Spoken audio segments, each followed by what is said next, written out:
everyone! Thank you so much for stopping by my channel today. I'm so excited you're here because we are making perfect homemade buttermilk biscuits.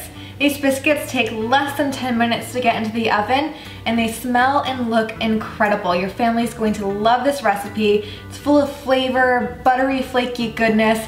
It's not dry and bland like so many store-bought biscuits are. They're amazing and I can't wait to show you how to make them. So if you'd like to learn how to make perfect homemade biscuits, then keep watching. To get started with my biscuits, I have 2 cups of all-purpose flour and I'm adding 2 teaspoons of granulated sugar, 1 tablespoon of baking powder, 1/4 teaspoon of baking soda, and 1 teaspoon of salt. Next, I add in 6 tablespoons of cold butter. Make sure it's super cold. The butter is just cut into cubes, and I'm going to actually cut the butter into the flour with a pastry blender, just like you would with pie dough.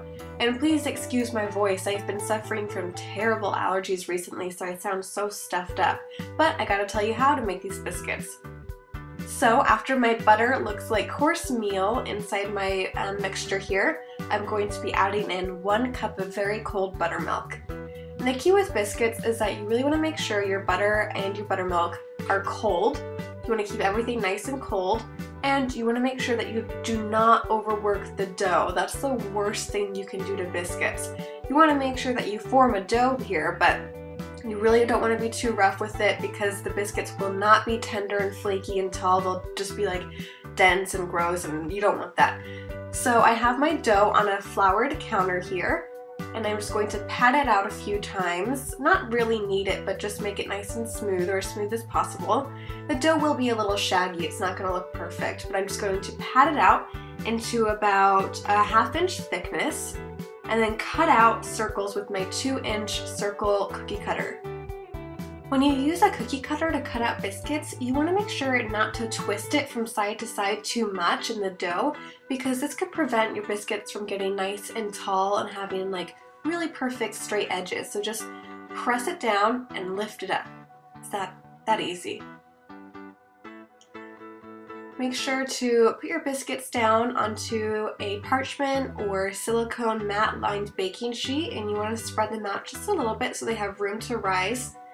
To really make the most out of my dough, I'm actually going to take the scraps, re-roll and re-flatten them out and make more biscuits. Now the biscuits made from the extra scraps of dough may not be quite as light and fluffy because I'm actually working the dough more, but it's totally fine. It's not super noticeable as long as you're still gentle and delicate with the dough. Don't really toughen it up or overwork it. And if you want really tall biscuits, you can pat the dough out taller. You can pat it to more of 3/4 of an inch instead of 1/2 inch, and that would give you taller biscuits. I'm going to try to squeeze out one last biscuit from this little patch of dough here, and then this is going to go into a 450-degree oven for 12 to 15 minutes, or until golden brown, or as brown as you like them. I like them to be pretty golden. I like to have a little crust on top. There are my biscuits, and there are my finished biscuits. Don't they look gorgeous? So easy. How amazing do these biscuits look? You can see the tall layers of flakiness, and the golden brown crust on top makes my mouth water. I could seriously eat these all day. They're so addictive, so easy to make, and I know you're gonna love this recipe. If you enjoyed this video, please share it with your friends, give it a thumbs up, and don't forget to subscribe to my channel. I'll see you next Wednesday for another food video.